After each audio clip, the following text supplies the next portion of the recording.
Olá, povo de Deus, meus irmãos, meus amigos. Estamos aqui para mais um devocional na tenda do encontro. Que bênção, que honra, que privilégio, meus irmãos, é poder estar aqui todos os dias, meditando e compartilhando a poderosa palavra de Deus, a palavra da salvação. Aleluia, glória a Jesus, glória a Deus que tem nos proporcionado tão maravilhosa salvação em Cristo Jesus. Jesus é o seu Salvador.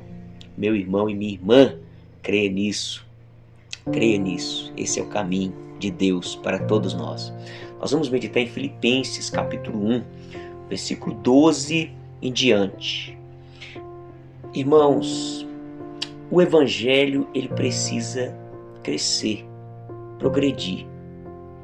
E para que isso aconteça, muitas vezes, nós somos crucificados, nós somos apedrejados, nós somos perseguidos, nós somos criticados, nós somos feridos, somos xingados, enfim, sofremos para que o Evangelho possa crescer.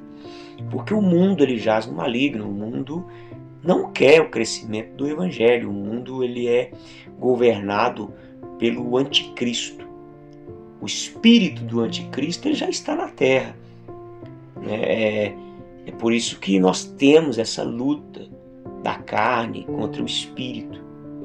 Porque tem o Espírito de Deus que quer as verdades, mas existe um espírito que opera ainda no mundo, na nossa carne, que nos inclina para as coisas que são contrárias à vontade de Cristo, à palavra de Deus.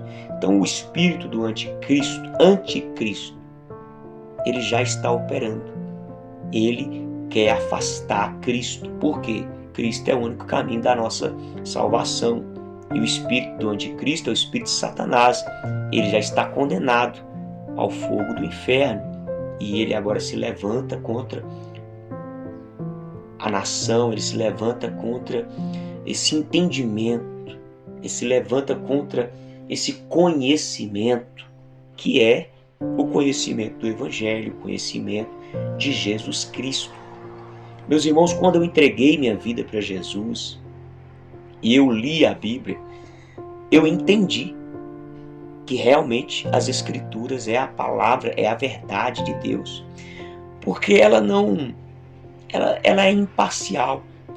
A palavra de Deus não fala de religião, não fala de pessoa nenhuma, fala do próprio Deus e do seu Filho Jesus como Salvador.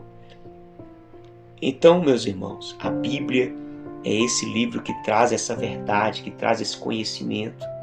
E uma vez que a gente alcança esse conhecimento, a nossa vida ela é transformada. A minha vida foi transformada pelo conhecimento do Evangelho. Por isso o Evangelho precisa ser anunciado, ele precisa ser proclamado, ele precisa progredir. Mas o anticristo não quer isso. O anticristo ele quer paralisar o Evangelho, a proclamação do Evangelho. Mas Paulo vai deixar um exemplo para nós aqui, que ele mesmo estando ali preso, sofrendo injustamente, ele cooperou para o progresso do Evangelho.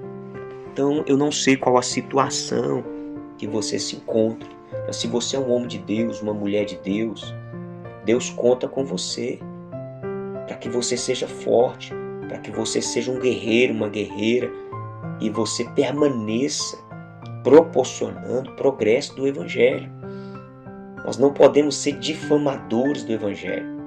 Nós não podemos ser pedras de tropeço para o Evangelho. Nós não podemos ser escândalo para o Evangelho. Nós devemos ser cooperadores do Evangelho. As pessoas precisam olhar para nós e serem confrontadas com a verdade que está em nós. E então muitos vão aceitar, muitos vão se converter, outros vão se posicionar contra simplesmente criticando, zombando, perseguindo, e infelizmente vão se perder, porque não existe outro caminho senão o Evangelho de Jesus. Por isso que Paulo sofreu e se entregou para o progresso do Evangelho. É o que diz aqui Filipenses 1, versículo 12. Quero ainda, irmãos, que saibam que as coisas que me aconteceram,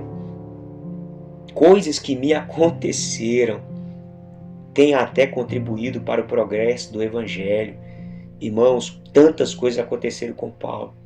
Paulo foi apedrejado, foi arrastado, dado como morto. Paulo sofreu naufrágio. Paulo foi perseguido. Nesse exato momento, Paulo está preso nas cadeias de Roma, do Império Romano. E ele estava dizendo, as coisas que me aconteceram contribuíram para o progresso do Evangelho. Ou seja, quanto mais ele tinha que suportar aquele sofrimento, ele entendia. Ele crescia na graça de Deus, ele crescia no conhecimento de Deus. Então ele entendia que o inimigo, o anticristo, estava querendo parar ele por causa do Evangelho. Então ele fala aqui, versículo 13, de maneira que toda a guarda pretoriana e todos os demais sabem que estou preso por causa de Cristo. Paulo estava preso ali agora por causa de Cristo. E isso trouxe um progresso tão grande para o Evangelho que não cresceu apenas no seu período da sua geração. Porque nos versículos abaixo ele vai dizer que os irmãos, ao ver Paulo preso e mesmo assim frutificando, os irmãos foram estimulados a anunciar o Evangelho com mais fé, com mais ousadia, com mais perseverança. Mas o progresso que Paulo proporciona ao Evangelho vai além da sua geração.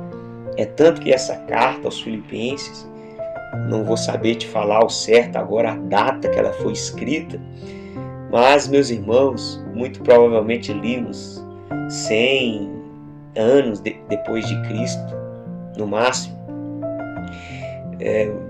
Menos.